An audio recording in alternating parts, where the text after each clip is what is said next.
The sound came every night at exactly the same time. It was not a sound that anyone could hear with their ears.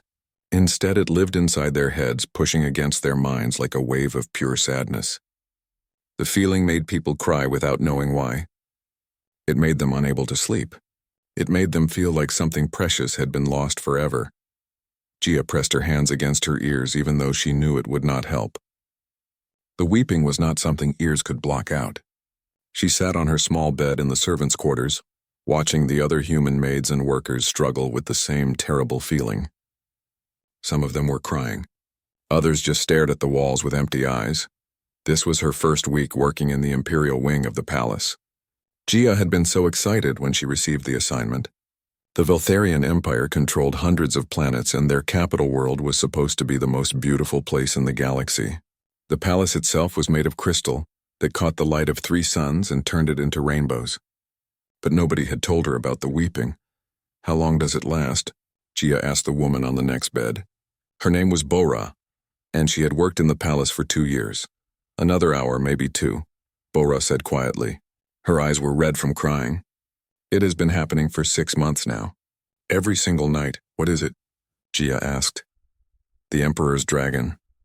Bora whispered, as if saying it too loudly might make things worse.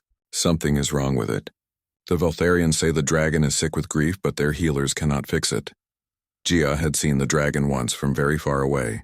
His name was Vorthax, and he was massive beyond belief. His scales looked like liquid metal, and his eyes glowed with an intelligence that made Gia's breath catch. The Veltharians said their dragons were telepathic, that they could speak mind to mind with their bonded partners. They said the bond between a Veltharian and their dragon was sacred, unbreakable, and perfect. But if the bond was so perfect, why was the dragon crying every night? The weeping continued for another 90 minutes. When it finally stopped, Gia felt exhausted even though she had done nothing but sit and endure it. She lay down on her bed but could not sleep. Her mind kept returning to the dragon's cry. There was something about it that bothered her, something beyond the obvious sadness. The next morning, Gia reported for her duties. The Imperial wing was enormous, with hundreds of rooms that needed cleaning. The Veltharians themselves were tall and elegant, with skin that shimmered in colors humans did not have names for. They moved gracefully and spoke in voices that sounded like music. They barely looked at the human servants. To the Veltharians, humans were a conquered species. Not slaves exactly, but not equals either. Humans were allowed to live and work, but they would never be citizens. They would never have real power. They were useful because they could do physical work that the Veltharians considered beneath them.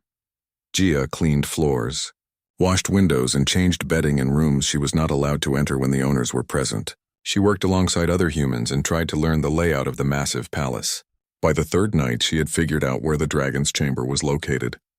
It was in the eastern tower, separated from the main palace by a long corridor. That night, when the weeping began, Gia paid closer attention. She closed her eyes and tried to feel the pattern of it. Because there was a pattern. The weeping was not random. It would rise and fall in waves, but the waves followed a rhythm. It reminded Gia of something, though she could not quite figure out what. Then it hit her. The pattern was like someone trying to speak in a language nobody understood. Like a person calling for help in the darkness, hoping someone would finally hear them.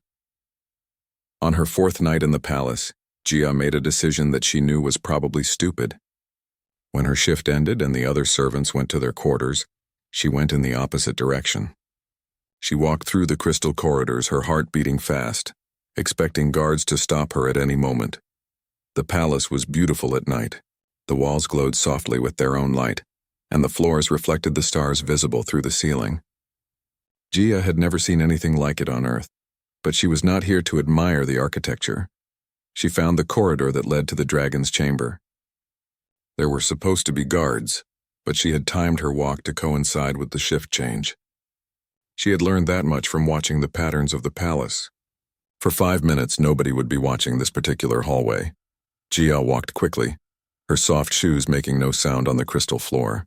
Her hands were shaking. If she was caught, she would be sent away from the palace for certain. Maybe punished worse than that. Approaching an imperial dragon without permission was probably a serious crime, but she had to know. She had to see what was making that terrible sound every night. The door to the dragon's chamber was enormous and made of metal that looked like bronze. It was not locked. Why would it be? Who would be foolish enough to enter uninvited? Gia pushed the door open just enough to slip inside.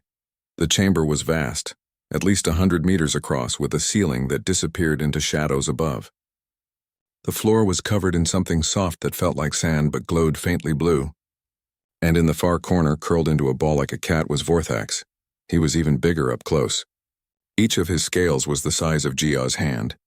His tail alone was as thick as a tree trunk. His wings, folded against his sides, could probably cover an entire building. He was magnificent and terrifying, and right now he was crying. The psychic weeping filled the chamber so intensely that Gia almost fell to her knees.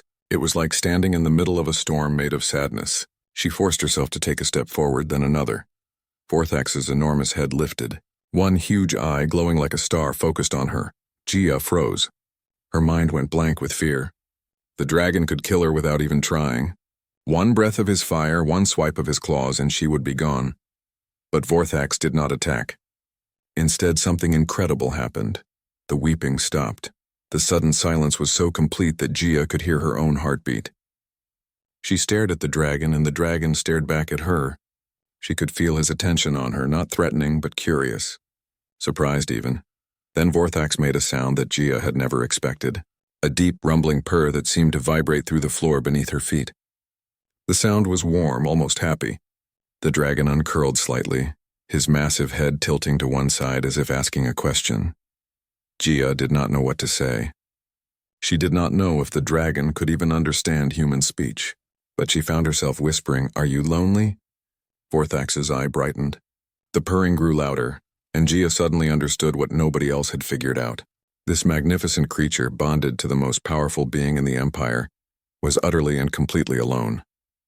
The Veltharians could speak to him mind to mind, but they did not see him. They saw a weapon, a symbol, a tool of imperial power. Nobody had simply sat with him. Nobody had treated him like a living being who needed more than commands and duty. "I'll come back tomorrow," Gia promised quietly. "If you want me to." The dragon's purr was all the answer she needed. Gia returned the next night, and the night after that, and the night after that. Each time she timed her visit to match the guard shift change. Each time her hands shook a little less, and each time Vorthax greeted her with that deep, warm purr that made her chest feel tight with emotion. On her third visit, Gia did something she had been thinking about since the first night. She walked all the way across the chamber and sat down next to the dragon's massive head. Vorthax watched her with those glowing eyes, his breath washing over her in warm waves. He smelled like lightning and copper, strange but not unpleasant. "I don't know if you can understand me," Gia said softly, "but I'm going to talk to you anyway. Is that okay?" The dragon made a soft rumbling sound. Gia decided to take that as a yes. She started telling him about Earth, about the small village where she grew up, with its rice fields and mountains. About her grandmother who raised her after her parents died. About the music her grandmother taught her, old songs that had been sung for hundreds of years. Then, without really planning to, Gia began to hum one of those songs. It was a simple melody, something her grandmother had hummed while cooking or working in the garden.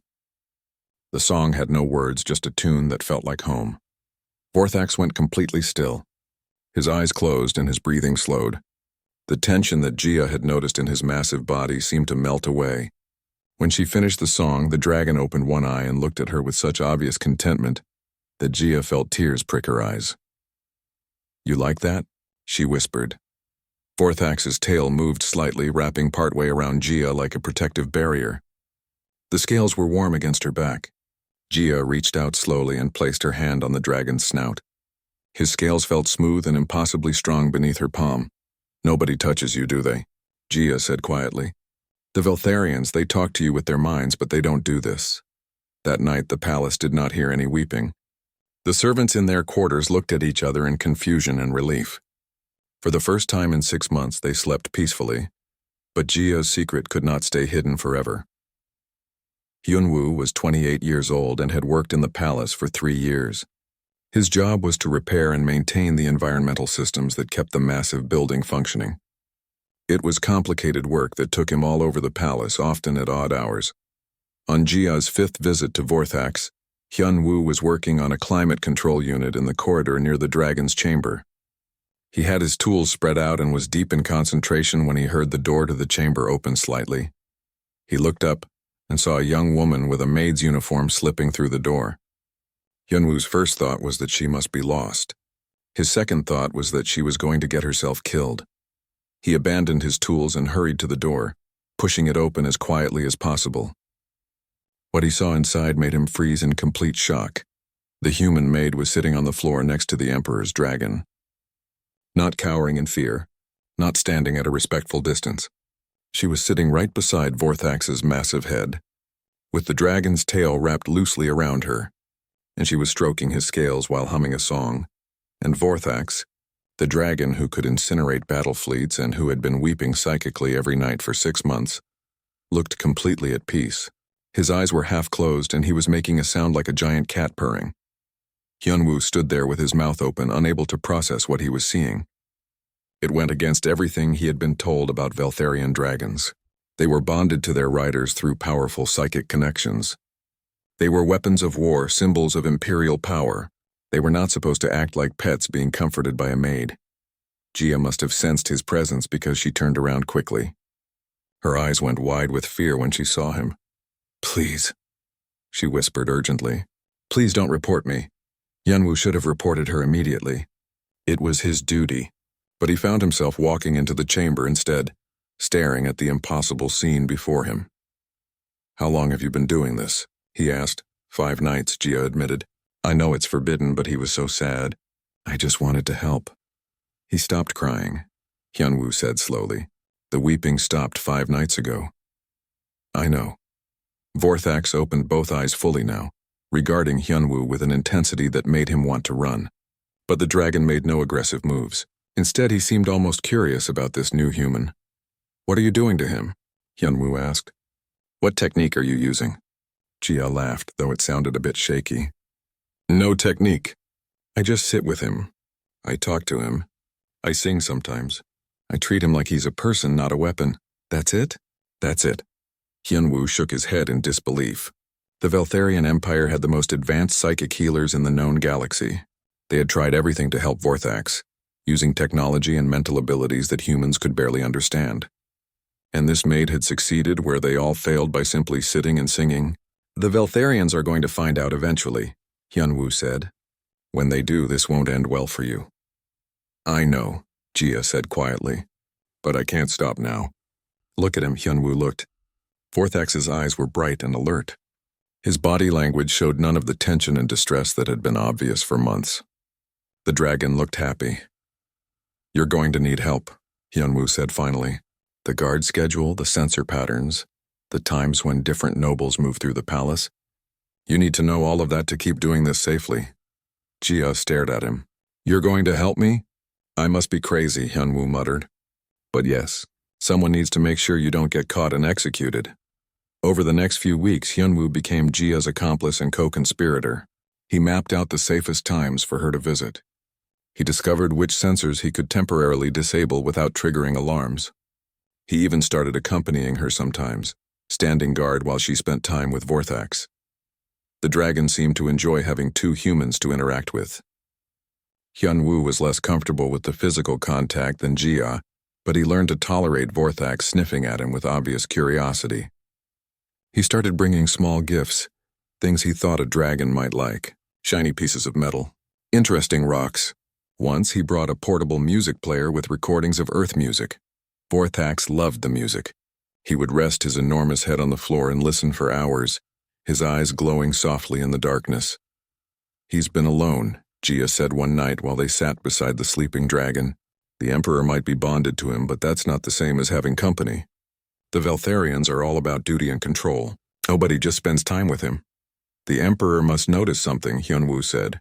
"Dragons and their bonded riders share a psychic connection. He has to feel that Vorthax is different now." "I know," Gia said. "I keep expecting guards to arrest me.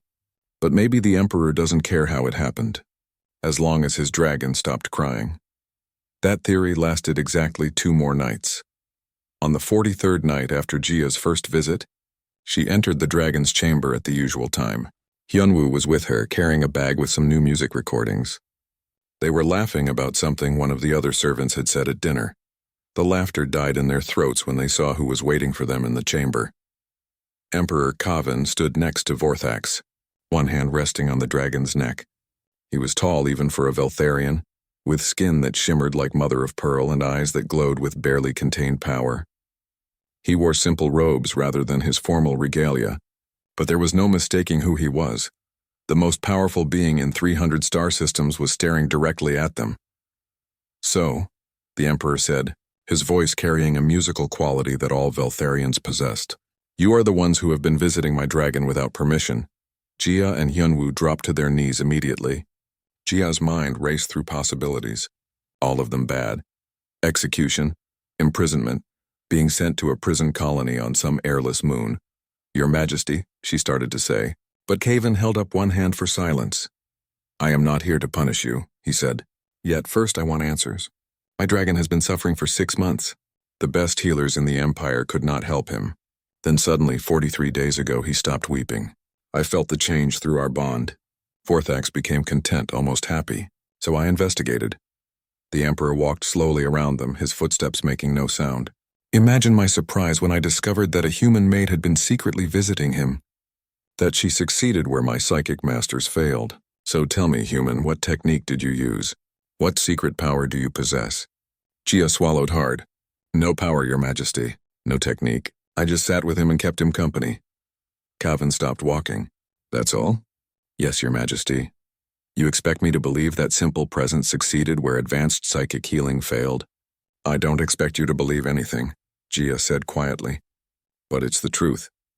The Emperor stared at her for a long moment. Then he looked at Vorthax.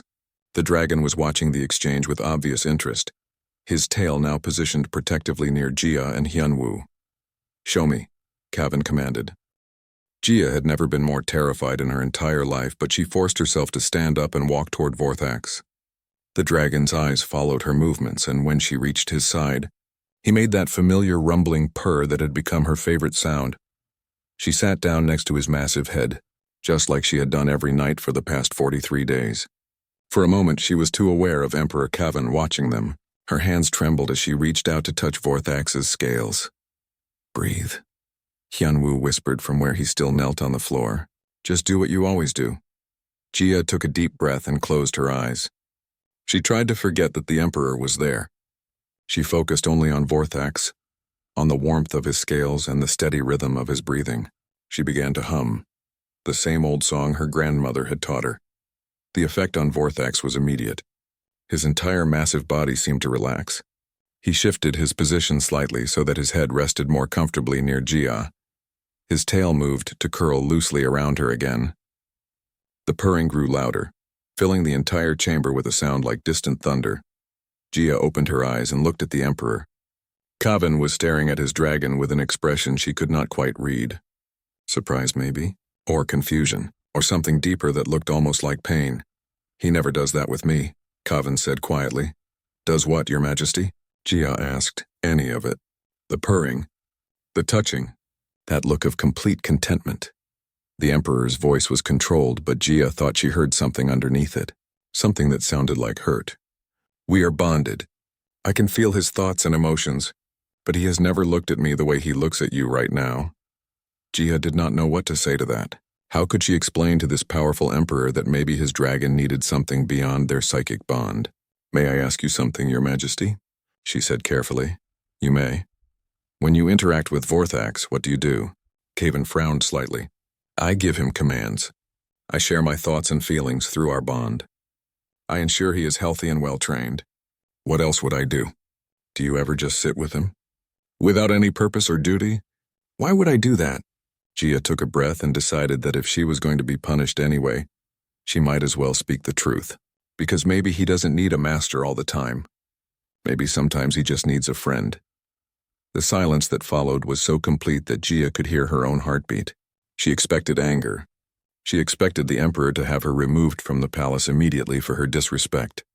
Instead, Kavin walked closer and sat down on the floor near them. Not close enough to touch Vorthax, but close enough to see the dragon's face clearly. It was such an unexpected action that both Jia and Hyunwoo stared at him in shock. "Tell me about Earth," the Emperor said. Your Majesty, you said you come from Earth. Tell me about it. Help me understand why a conquered species can do something my own people cannot. So Jia talked. She told him about her village, about the rice fields and the mountains. She told him about her grandmother, who had lived a simple life but had been rich in wisdom. She told him about human customs, about how humans valued connection and companionship even more than power or status sometimes. We're not as advanced as Veltharians, Jia said. We don't have psychic abilities or technology that can cross the galaxy. But we understand loneliness. And we understand that sometimes the strongest bonds aren't the ones forced by ritual or duty. They're the ones we choose freely. Coven listened to all of it without interrupting. When Jia finished, he sat quietly for a long moment staring at Vorthax. The dragon was watching him now, his glowing eyes fixed on his bonded partner. I was 5 years old when they bonded me to Vorthax, the Emperor said finally. It was a ritual passed down for thousands of years. They used psychic techniques to forge a connection between our minds. It was extremely painful. I screamed for hours while they completed the ceremony. Vorthax screamed too, but nobody stopped. They said the pain was necessary to create a strong bond. Jia felt her stomach turn. That's horrible. That is tradition, Calvin said. Every Veltharian ruler has been bonded to their dragon this way. The bond gives us power. It makes us strong. But I wonder now if it also makes us blind. He reached out slowly and touched Vorthax's scales the same way Jia did. His hand looked strange doing it, as if he was not quite sure how. Vorthax turned his head slightly and made a soft sound, something questioning. I have commanded you for 20 years, Kevin said to the dragon, but I have never simply been with you, have I? I never thought you needed that. I never thought you needed anything beyond our bond. Vorthax made another sound, this one almost sad. Through their psychic connection, something must have passed between them because Kavin's eyes widened slightly. He says the bond has always been strong. Kevin translated quietly, but it has also been lonely. Why did he start weeping 6 months ago? Hyunwoo asked. He had finally stood up from his kneeling position and moved closer. Kavin's expression darkened. My closest advisor died, an assassination attempt meant for me. He was the only person in the court who ever spoke to me as a person rather than as an emperor. After he died, I felt completely isolated. I thought I hid it well, but Vorthax felt my loneliness through our bond. He began crying because I was crying inside, even though I never let it show. And when nobody helped him, Jia said softly, he must have felt even more alone. Yes. Kevin looked at her directly. Then you came. You treated him like he mattered. You gave him something I never learned to give. So now I must decide what to do about this. Jia's heart sank. Here it came. The punishment. But the Emperor surprised her again. I am going to assign you as Vorthax's official keeper. You will be elevated from your position as a maid to a role within the Imperial household. You will have the authority to care for Vorthax as you see fit, and you will report directly to me. Jia's mouth fell open. Your Majesty, I don't understand. My dragon needs you, Kevin said simply. And perhaps I need to learn from you. The Veltharian way has given us a powerful empire, but maybe we have forgotten some important things along the way. The court will never accept this, Hyunwoo said carefully. A human in the Imperial household caring for the Emperor's dragon? The nobles will see it as an insult. Let them, Kevin said. I am the Emperor. They will accept what I decree. He looked at Hyunwoo. You have been helping her. You will be assigned as her assistant. Together, you will serve as liaisons between the human staff and my household. Over the next few weeks, the Emperor's decree caused exactly the chaos Hyunwoo had predicted. The Veltharian nobles were outraged. Humans in positions of authority, touching the Emperor's sacred dragon? It violated every tradition they held dear, but Kevin held firm. More than that, he started spending time in the dragon's chamber himself, watching how Jia interacted with Vorthax. He asked her questions about human culture and human relationships. He began slowly and awkwardly to try the things she did. The first time Kevin sat beside Vorthax without giving commands or sharing battle plans, the dragon nearly knocked him over with excitement. The psychic wave of joy that radiated from Vorthax was so strong that everyone in the palace felt it. Jia found herself in an impossible position. She was a human from a conquered species, elevated to a role that made her interact daily with the Emperor himself. She had to navigate the dangerous politics of the Veltharian court while teaching an ancient ruler how to be a friend to his own bonded dragon. But the most dangerous enemy was still to come. Drenval was one of the oldest nobles in the court. His family had served the Veltharian Empire for thousands of years. He believed deeply in tradition, in the proper order of things, and he believed that humans were servants, nothing more. He watched Gia's elevation with growing fury. He saw how the Emperor spent more and more time talking with her, asking her opinions, laughing at her stories. He saw the way other nobles started to question the old ways when they saw how happy Vorthax had become. Drenval gathered others who felt the same way. They met in secret and made plans. The Emperor was being corrupted by human influence. His dragon was being weakened by soft treatment. Something had to be done. "We must act during the ceremony of the three suns," Drenval told his conspirators. "When the Emperor and his dragon are presented before the entire court. We have obtained a weapon from the old wars, something designed specifically to kill bonded dragons and their riders simultaneously. The humans have made Cavan weak. He will not see the attack coming." The others agreed. They believed they were saving the Empire from corruption, but they did not understand what they were really about to face. They did not understand that the bond between Vorthax and Cavan had changed. They did not understand that a human woman with no psychic power had taught an ancient dragon and an isolated emperor something that could not be defeated by weapons. The ceremony of the three suns was in 5 days. Gia spent those days in a strange state of happiness mixed with worry. She loved her new role. She loved seeing Vorthax so content. She loved the conversations she had with Cavan, who was slowly learning to see beyond his imperial duties. But something felt wrong. She noticed the way certain nobles looked at her. She saw the whispered conversations that stopped when she entered a room. The ceremony of the three suns happened once every year when the capital world's three suns aligned perfectly in the sky. It was the most important day in the Veltharian calendar, when the Emperor and his dragon appeared before the entire court to renew their vows of service to the Empire. Thousands of nobles filled the grand plaza outside the palace. The crystal buildings caught the light of the three suns and threw it back in brilliant colors. Music played from instruments that used psychic energy to create sounds no human ear had ever heard. It should have been beautiful, but Gia felt sick with worry. She stood with Yunwu in a designated area for imperial household staff. She wore new robes that marked her position as Vorthax's keeper.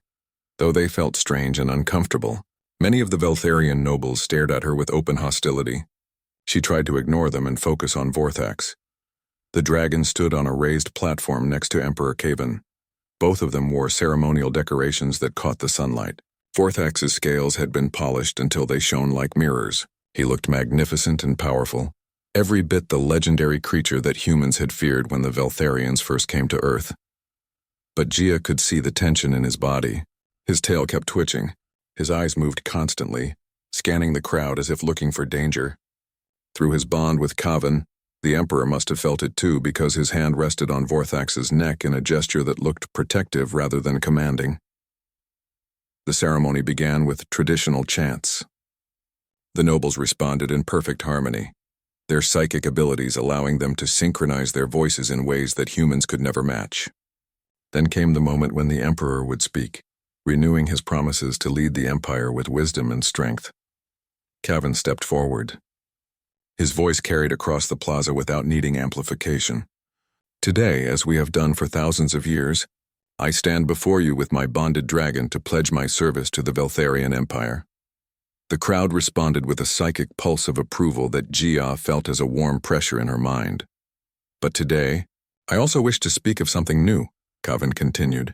His words were not part of the traditional ceremony, and Gia saw several nobles exchange confused looks.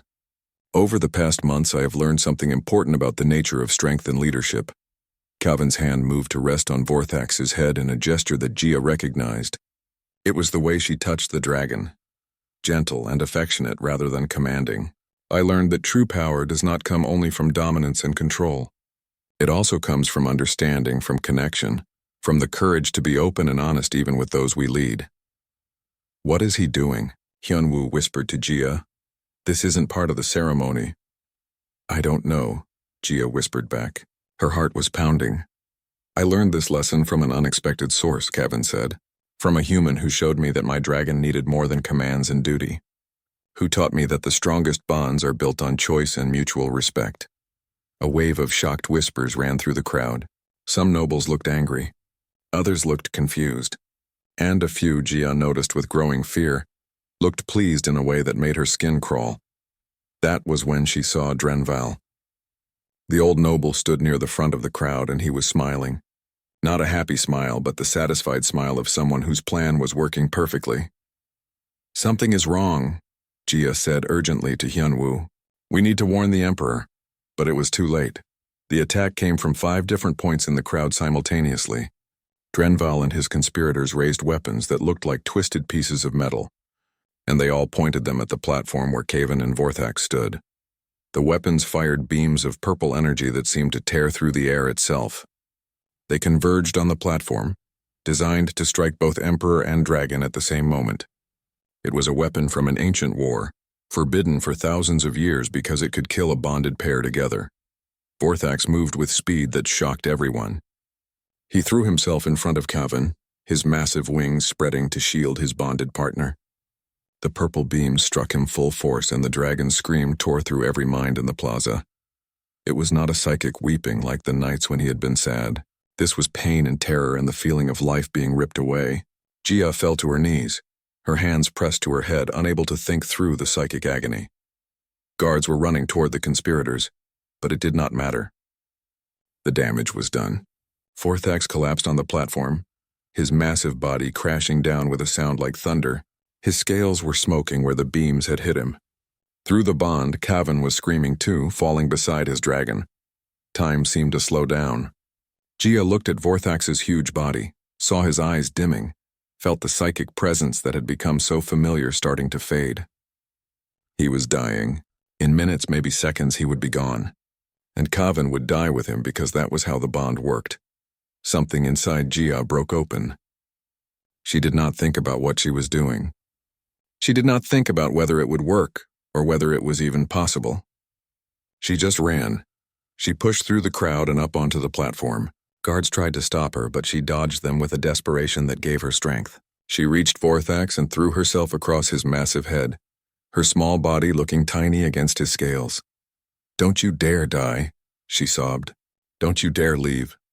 Hyunwoo was suddenly beside her, his hands on Vorthax's neck, adding his own presence to hers. "Fight," he told the dragon. "You're stronger than this." The Veltharians had tried to heal Vorthax with psychic techniques and advanced technology. Gia had none of those things. All she had was her humanity, her stubborn refusal to accept that this magnificent creature would die, and a connection that went deeper than psychic bonds. She opened herself completely. Not with psychic power because she had none, but with pure emotional resonance with every feeling she had ever felt, with every memory and hope and dream that made her human. She gave all of it to Vorthax, pouring everything she was into the fading dragon. The memories of her grandmother's songs, the feeling of sunshine on rice fields, the taste of her first meal after the Veltharians conquered Earth, the pain of loss and the joy of friendship, the fear she felt every day working in the palace and the happiness she found sitting with a lonely dragon every night. All of it, everything offered freely and completely. Vorthax's eyes, which had been dimming to darkness, suddenly blazed with light. His psychic presence, which had been fading, surged back to life with a force that knocked everyone in the plaza backward. But it was different now. The presence was still Vorthax, still the dragon bonded to Emperor Kavan, but it carried something of Gia in it too, something human and warm and absolutely refusing to give up. The dragon's wounds began to close. The smoking scales regrew. His breathing, which had been shallow and weak, strengthened, and through the bond Kavan gasped and sat up, his own injuries fading. The entire plaza was silent. Thousands of Veltharians stared at the impossible sight before them. A human woman with no psychic power had saved a dying dragon through nothing but emotional connection and sheer force of will. Vorthax raised his massive head and looked at Gia with eyes that now held not just dragon intelligence but something new, an understanding that transcended species. He made a sound that was part purr, part cry, and completely filled with gratitude. Then he turned his head to look at Kavan. The Emperor was staring at his dragon with tears on his face. The first time Gia had ever seen a Veltharian cry. Through their bond, something fundamental had shifted. The connection was still there, still strong, but it was no longer based purely on control and duty. It now carried the same warmth and freely given affection that Gia had shown Vorthax from the beginning. "How?" Kavin whispered. "How did you do that?" "I don't know," Gia said honestly. She was shaking from exhaustion and emotion. "I just loved him. That's all." The guards had captured Drenval and his conspirators. They dragged them forward, forcing them to kneel before the Emperor. The old noble's face was twisted with hatred and disbelief. "You have corrupted everything," Drenval spat. "Our traditions, our strength, our empire. All weakened by human softness." Kavin stood up slowly. He looked down at the noble who had tried to kill him, and his voice was cold. "You call it weakness to care for those bonded to us. You call it corruption to learn from others. But today you saw which approach truly has power. My dragon survived because of the connection we now share. A connection that includes the humanity you despise." He gestured to the guards. "Take them. They will face judgment for their actions." As the conspirators were led away, Kavin turned to face the assembled court. "The Empire will change," he announced. "We will no longer see humans as conquered servants, but as citizens with full rights. We will no longer force bonds with our dragons through painful rituals, but allow choice on both sides. We have been powerful for thousands of years, but power without compassion is brittle and breaks easily. We will learn from humanity," Kavin continued. "Not because they are more advanced, but because they understand something we forgot. That true strength comes from connections freely chosen and willingly maintained. That the courage to be vulnerable is greater than the ability to dominate." Not all the nobles looked happy about this. The days following the attack became known throughout the Empire as the Great Turning. News spread across 300 star systems about what had happened during the ceremony of the Three Suns. A human with no special powers had saved the Emperor's dragon through pure connection and emotion. The story was told and retold, each version adding to the legend, but for Gia, life became complicated in ways she had never imagined. She woke up 3 days after the ceremony to find hundreds of messages waiting for her. Other humans across the Empire wanted to thank her. They said she had given them hope, shown them that their humanity was valuable rather than inferior. Some Veltharians also sent messages, though theirs were mixed. Some thanked her for teaching them something important. Others made it clear they still saw her as an upstart servant who had gotten too much power. "You're famous," Yunwu said when he found her reading through the messages. He looked exhausted. He had been working constantly to help coordinate the changes the Emperor was implementing. "I don't want to be famous," Gia said. "I just wanted to help Vorthax.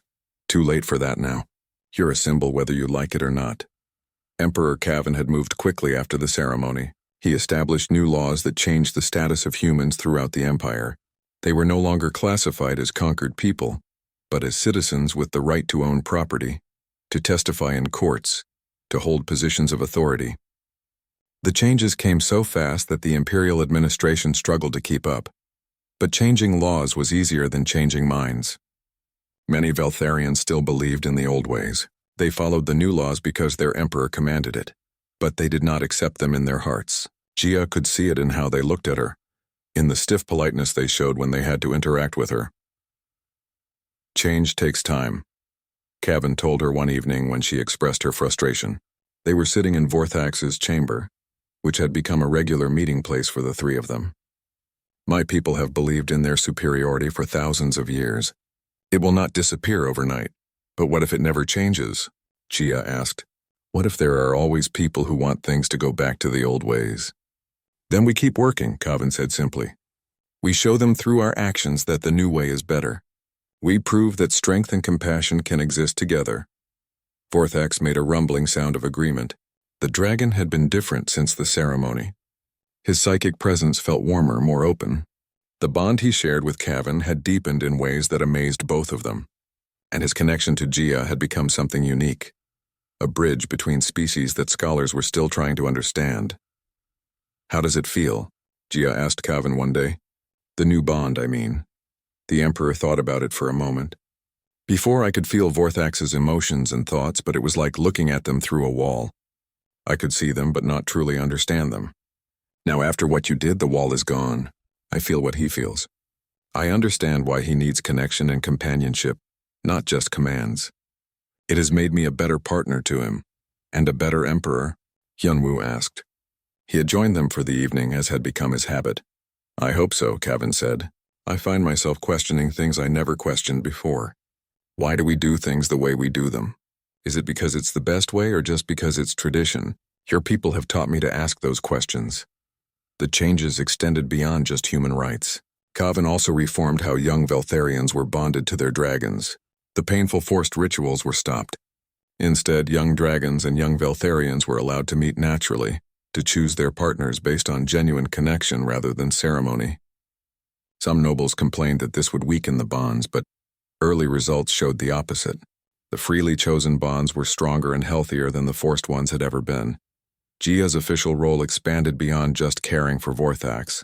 She became an advisor to the Emperor on matters involving humans and other species the Empire had conquered. It was strange work for someone who had been a maid just months ago, but she discovered she was good at it. She understood how it felt to be powerless, to be seen as lesser. That understanding helped her advocate effectively for changes that made the Empire more fair. Hyunwoo took on similar duties, becoming a liaison between human communities and the Veltharian government. He traveled to different planets, helping humans understand their new rights and helping Veltharians understand why those rights mattered. It was exhausting work, but he threw himself into it with energy that impressed everyone. "You've found your purpose," Jia told him one evening when he returned from a particularly difficult trip. "Maybe," Hyunwoo said with a tired smile. "Or maybe I'm just following your example. You showed me that one person can make a difference, even against an entire empire's worth of tradition." But not everyone was happy with the changes. 6 months after the ceremony, there was another attempt on the Emperor's life. This time the conspirators tried to poison him at a state dinner.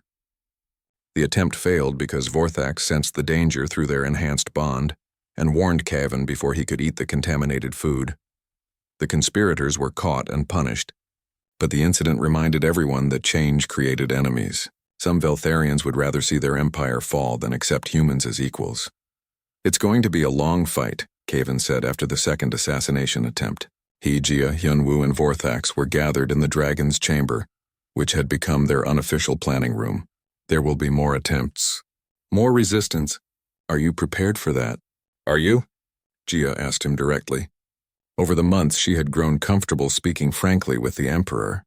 He had encouraged it, saying he needed at least one person who would tell him the truth without fear. "I have to be," Kevin said. "I cannot undo what we've started. Even if I wanted to, which I don't. The old ways were killing us slowly. We were powerful but isolated, strong but unable to truly connect. You showed me that there's another path." "We just showed you what was always possible," Jia said. "You chose to walk that path yourself. That's the brave part." They sat together in comfortable silence, the four of them. A Veltharian emperor, 2 human citizens, and a dragon who had bridged the gap between them. It was an unlikely group, but somehow it worked. As the months turned into years, the changes became more established. More humans took positions of authority throughout the empire. More Veltharians began to see them as partners rather than servants. The empire's other conquered species watched what was happening and began to demand similar rights. Kevin granted them, reshaping the empire from a hierarchy of dominance into something closer to a true alliance of different peoples. It was not easy. There were setbacks and failures. Some colonies rejected the changes and had to be convinced through long negotiations. Some Veltharian nobles continued to plot and scheme. But slowly, persistently, the empire transformed. Jia never stopped her evening visits to Vorthax. Even as her duties grew and her role became more important, she always made time to sit with the dragon, to talk to him, to sing the old songs her grandmother taught her. Those quiet moments kept her grounded, reminded her of why she had started all of this. One evening, almost 2 years after the ceremony, she arrived at Vorthax's chamber to find a surprise. Kevin was already there and he was humming. The melody was simple and a bit off-key, but Jia recognized it immediately. It was one of her grandmother's songs.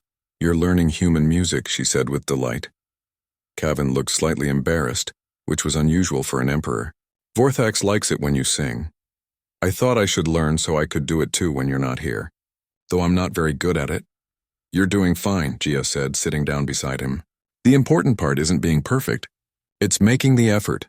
Vorthax purred loudly, clearly pleased to have both of them there. He rested his massive head across their laps, something he did often now. The dragon who had once wept every night in loneliness was now surrounded by connection and affection. "I've been thinking about something," Kevin said, "about what you told me early on, that the strongest bonds are freely chosen. What about it? The bond between Vorthax and me was forced through ritual, but everything we've built since then, that has been our choice. Every day we choose to understand each other better. Every day we choose connection over control. In a way, we've built a new bond on top of the old one." "That's beautiful," Gia said softly. "It's more than that. It's a model for the whole empire. Yes, we conquered other species through force, but now we have the chance to build something new, something based on choice and mutual respect. If Vorthax and I can transform our forced bond into a chosen one, perhaps the empire can do the same." Hyunwoo, who had just arrived, caught the last part of the conversation. "That's ambitious," he said. "It could take generations to fully accomplish." "Then we'd better get started," Kevin said with a smile. "We've already proven it's possible. Now we just have to prove it can last." They sat together talking for hours, planning and dreaming about what the empire could become. They argued sometimes, disagreed often, but always worked through it. The Veltharian Emperor, the human advisors, and the dragon who had brought them together. An impossible team that somehow worked perfectly,